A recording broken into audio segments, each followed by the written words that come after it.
never thought my marriage would end over a single ring. But here I am, sitting in an empty apartment, staring at divorce papers, wondering how everything fell apart in just a few days. 6 months ago, I stood at the altar, believing that I had found my forever in Madison. I loved her, truly. I knew she had expensive tastes, a deep appreciation for luxury, and a tendency to indulge. But love has a way of blinding you, making you believe that certain flaws are just quirks until they aren't. The ring I gave her was more than just a piece of jewelry. It was a symbol of my family's history, a platinum heirloom adorned with diamonds, passed down through 3 generations. It originally belonged to my grandmother, a woman who wore it for over 50 years, through every trial and triumph of her life. When she entrusted it to me, she made me promise to keep it in the family. I held on to that promise as tightly as I held on to Madison when I proposed, slipping the ring onto her finger, believing she understood its significance. That belief shattered into 1,000 pieces the day I realized the ring was missing. I had just come home from work, exhausted, expecting nothing more than a quiet evening. But as I passed by our bedroom dresser, something felt off. The small velvet box where Madison kept the ring was open, empty. I frowned. Maybe she had worn it today? It wasn't unusual for her to swap between that and some of her other rings. But something in my gut twisted. Madison, I called out as I walked into the living room. She was lounging on the couch, scrolling through her phone, her freshly manicured nails tapping against the screen. She barely glanced up. Where's your ring? She gave a small shrug, her attention still fixated on whatever she was looking at. Oh, I sold it. Silence. My brain needed a second to process what she had just said. I thought I had misheard her. You what? She finally looked up, arching an eyebrow at my reaction, as if I had just asked her why the sky was blue. I sold it? She repeated, this time more slowly, like she was explaining something obvious. It was outdated. Not really my style. I figured I'd use the money for something better. I felt the room tilt slightly. My breath came in short, disbelieving gasps. You sold the ring? Yeah, she said, still maddeningly nonchalant. It wasn't a big deal, Ethan. I mean, I know it was in your family for a while or whatever, but honestly, it wasn't me. You know I prefer modern pieces. Something inside me snapped. Madison, that ring wasn't just jewelry. It was my family's ring. A part of my grandmother's legacy, my mother's history, my history. How could you just sell it? Madison rolled her eyes and crossed her arms. Oh, come on. It's just a ring. And besides, legally, it was mine after we got married. I had every right to do whatever I wanted with it. I felt like I had been punched in the gut. She said it so casually, so dismissively, as if she had sold an old coat she no longer liked. My voice was shaking now, a mix of rage and disbelief. What did you even buy with the money? At this, her face brightened, as if she was proud of herself. She reached for the shopping bags on the table, pulling out one item after another like a child showing off their Christmas presents. A new Chanel bag, some jewelry from Cartier. Oh, and this gorgeous diamond ring. So much more elegant than that antique thing. She held up her hand, flashing a brand new ring at me. A dazzling but soulless piece of expensive metal. I stared at it, horrified. So you sold my family's heirloom? For a shopping spree? Madison sighed dramatically.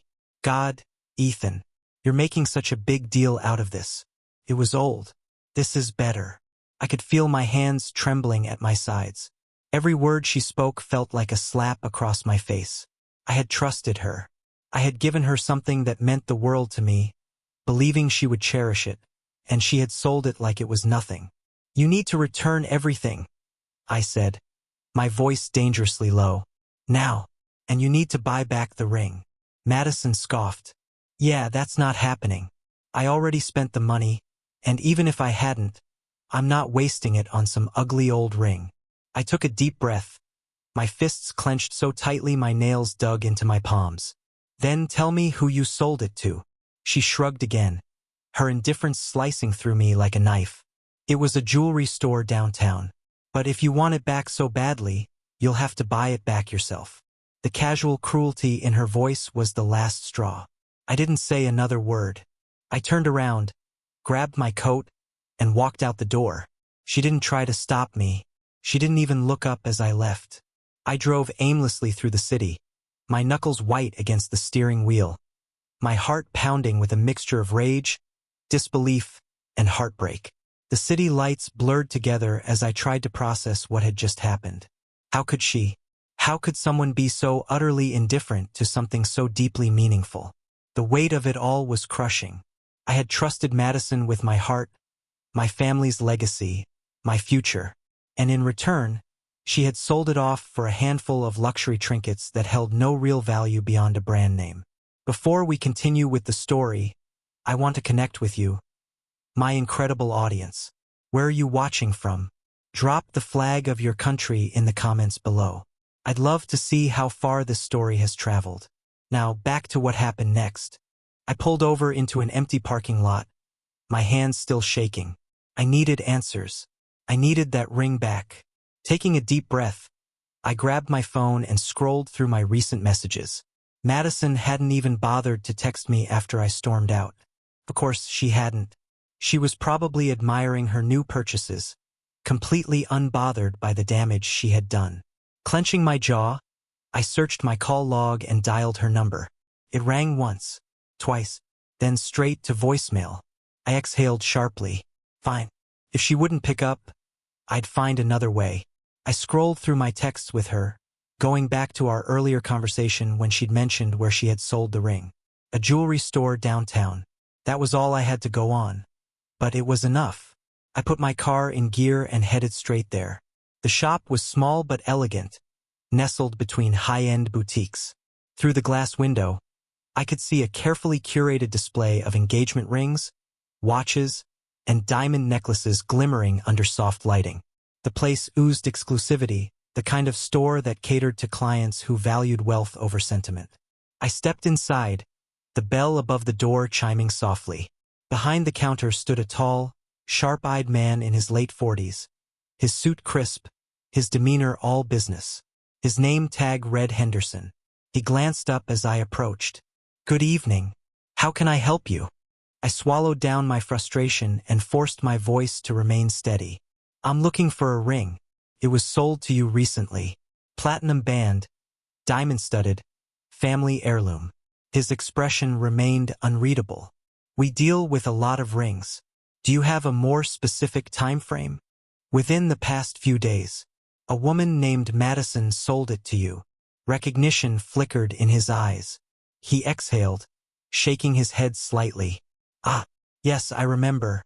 A stunning piece, but I'm afraid it's already on display." My stomach dropped. "What do you mean?" He gestured toward a glass case near the center of the store.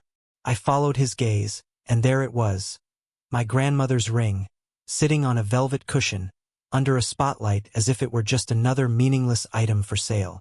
Anger surged through me, but I kept my voice controlled. "I need to buy it back." Henderson folded his hands in front of him. "Of course. The listed price is $15,000. I nearly choked. "What?" He remained perfectly calm. "Your wife, ex-wife, I assume, sold it to us for significantly less. But as a business, we price based on market value. And given the craftsmanship and the history behind that piece, $15,000 is fair." I gritted my teeth. I didn't have that kind of money readily available. But I had to get that ring back. I took a breath, trying to steady myself. "Listen, that ring isn't just jewelry. It belonged to my grandmother. It has immense sentimental value. Surely, you can make an exception." Henderson raised a hand, cutting me off. "I understand sentimental value, but sentiment doesn't pay the bills. However," he leaned forward slightly, "you're not the only one trying to buy it back." My blood ran cold. "What do you mean?" A slow smile tugged at the corner of his mouth. "Your wife, pardon Madison, was here earlier today. She also wants the ring back." For a moment, I couldn't breathe. Madison was trying to buy it back? The same woman who had shrugged it off like it was nothing? "Why?" I asked, my voice almost a whisper. Henderson chuckled. "You'd have to ask her. But here's the deal. I'm a businessman. I don't hold items out of the goodness of my heart. Whichever one of you brings me the money first gets the ring. I clenched my fists. So this was it. A race against time. I turned on my heel and strode out of the store, my mind already racing with a plan. I needed $15,000. Fast. And I needed to beat Madison to it. This wasn't just about a ring anymore. This was about proving a point. And I refused to lose. I stormed out of the jewelry store, my heart pounding like a war drum in my chest. The night air was cold against my skin, but my blood was boiling. Madison wanted the ring back? After everything? I climbed into my car, gripping the steering wheel so tightly my knuckles turned white. My mind was a whirlwind of frustration, betrayal, and one unshakable question. Why? Why was she suddenly so desperate to reclaim the very thing she had tossed aside like an old pair of shoes? There was no way it was guilt. Madison had made it painfully clear that she didn't care about the sentimental value of the ring. So why was she trying to buy it back now? I didn't have time to dwell on that. Right now, the only thing that mattered was getting my hands on $15,000 before she did. I wasn't naive. I knew I didn't have that kind of money just lying around. My savings weren't anywhere close to what I needed, and even if I maxed out my credit cards, it still wouldn't be enough. I needed a plan. I pulled out my phone and dialed the one person I knew would have my back no matter what. "Hey, man!" Logan's voice came through the speaker, groggy and thick with sleep. "You know it's almost midnight, right?" "Yeah," I exhaled sharply. "And I wouldn't be calling if it wasn't urgent." That woke him up. "What's going on?" "Madison sold my grandmother's ring," I said, cutting straight to the point. "I found the jeweler she sold it to, but now he's charging me 15 grand to get it back. And here's the kicker, Madison's trying to buy it too. First one to bring him the money gets it." Logan let out a low whistle. "Jesus, she really did that." "Yeah. And now she suddenly wants it back?" "Exactly. And I have no idea why." There was a pause before he spoke again. "How much do you have?" "Not enough." "All right," he said. "I'll loan you 5. You can pay me back whenever." Relief washed over me like a wave. "Thanks, man. That helps a lot." "I know you, Ethan. You're not just doing this for the ring. You're doing it because it's the right thing to do. And I respect that. Let's get this done." I hung up and immediately made a mental list of my options. Logan's 5 grand gave me a good start. I could pull another few thousand from my savings, but I was still short. And then it hit me. I hadn't told my parents yet. I had been trying to handle this on my own, trying to keep them from worrying, but maybe it was time to let them in. If anyone would understand the significance of this ring, it was them. I hesitated before dialing my mom's number. It was late, and I knew she'd be sleeping, but the moment she picked up, I realized she had always had a mother's instinct. "Ethan?" Her voice was laced with concern. "Is everything okay?" I swallowed the lump in my throat. "No, Mom, it's not." I told her everything. How Madison had sold the ring, how I had found it, and how I was now racing against her to buy it back. There was a long silence when I finished. "She sold your grandmother's ring?" My mom's voice was quiet but dangerously sharp. "Yeah." "And now she wants it back?" "Yeah." Another silence. Then a slow, measured breath. "We'll transfer you the rest of the money in the morning." "Mom, No arguments, Ethan. That ring doesn't just belong to you. It belongs to all of us. You get it back, no matter what it takes." I exhaled in relief, my chest feeling lighter for the first time that night. "Thank you, Mom. I mean it. Just promise me one thing," she said. "After this, don't let that girl back into your life. She's already shown you who she really is." I closed my eyes. "I promise." The next morning, I had the money. I walked into Henderson's store with a confidence I hadn't felt in days. He looked up as I approached the counter, his expression neutral. "I assume you have my payment?" I placed the check down in front of him. 15 grand, just like you asked. He inspected it, nodding approvingly before sliding it into the register. Then, without ceremony, he reached under the glass case and pulled out the ring. "Looks like you won," he said simply, placing it into a velvet box before handing it to me. I exhaled, gripping the box tightly. Yeah, I guess I did. I turned to leave just as the front door swung open. And there she was. Madison strode in like she owned the place, a designer handbag slung over her arm, sunglasses perched atop her head. She looked put together, polished, like she didn't have a care in the world. But the moment her eyes landed on me, and then on the small box in my hand, her expression twisted into something dark. You bought it. Her voice was sharp, accusatory. I slipped the box into my pocket. Yeah, I did. Her jaw tightened. You had no right. I had every right. I cut her off. It was never yours to sell in the first place. She let out a sharp breath, like she was about to argue, but then her shoulders sagged slightly. She knew. Deep down, she knew she had no defense. Why did you want it back? I asked, genuinely curious now. You didn't care when you sold it. You said it was ugly, outdated. So why? For the first time since I had met her, Madison looked uncertain.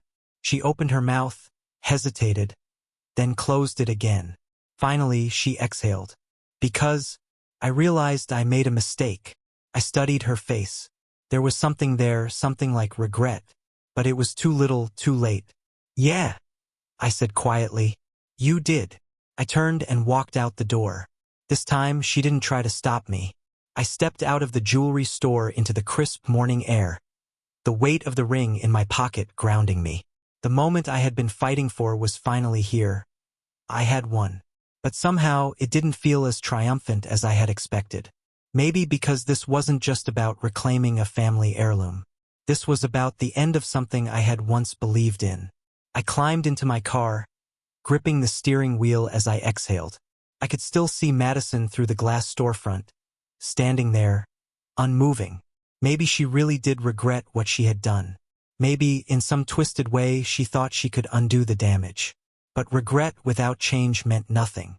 And I was done waiting for her to become the person I had once thought she was. I drove straight to my parents' house, where my mother and father were already waiting on the porch. My mom's face was lined with worry, but when she saw me step out of the car, she immediately zeroed in on the small velvet box in my hand. You got it? She asked, voice tight with emotion. I nodded. Yeah, Mom, I got it. She reached out for the box, but when I placed it in her hands, she didn't open it. Instead, she just clutched it tightly, pressing it to her chest, as if she could somehow restore all the history and memories that had been momentarily lost. My father stepped forward, placing a firm hand on my shoulder. You did the right thing, son. You fought for something that mattered. I nodded, but the exhaustion of the past few days was finally catching up to me. I just want this all to be over. My mom gestured toward the house. Come inside. Have some coffee. Rest a little. I hesitated. Part of me wanted to stay, to sink into the warmth of my childhood home, to let my mother fuss over me like I was still a kid with a scraped knee. But another part of me knew that I needed to finish what I had started. I can't, I said. Not yet. I still need to get my things from the apartment. A shadow crossed my mom's face. Are you sure you want to go back there? I don't have a choice. I need to clear out my stuff before she tries to make this even more complicated than it already is. My dad's jaw tightened. Do you want me to come with you? I shook my head. I need to do this on my own. The drive back to the apartment felt like the final lap of a marathon I never signed up for. By the time I pulled into the parking lot, I had already made up my mind. I would be in and out within an hour. No conversations. No goodbyes. Just a clean break. The moment I stepped inside, I knew something was off. The air felt heavy, charged with a tension that sent a shiver down my spine. The place was eerily quiet, save for the faint sound of music playing from the bedroom. And then I heard her voice. You actually came. I turned to see Madison standing in the hallway, arms crossed, eyes unreadable. She was still wearing the same clothes from earlier, like she hadn't moved since I left the jewelry store. I didn't respond. Instead, I walked past her, heading straight for the bedroom where my suitcase was already half-packed from the night I left. That's it? She called after me. No conversation? No closure. I zipped up my bag. I think we passed the point of closure when you sold my grandmother's ring. She let out a bitter laugh. God. You make everything so dramatic. It was just a ring, Ethan. I spun around, anger flaring in my chest. It was never just a ring. It was history. It was family. It was trust. And you threw it away for a shopping spree.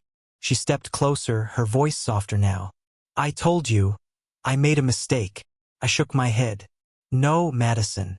A mistake is something you do by accident. You made a choice. And now you're living with the consequences.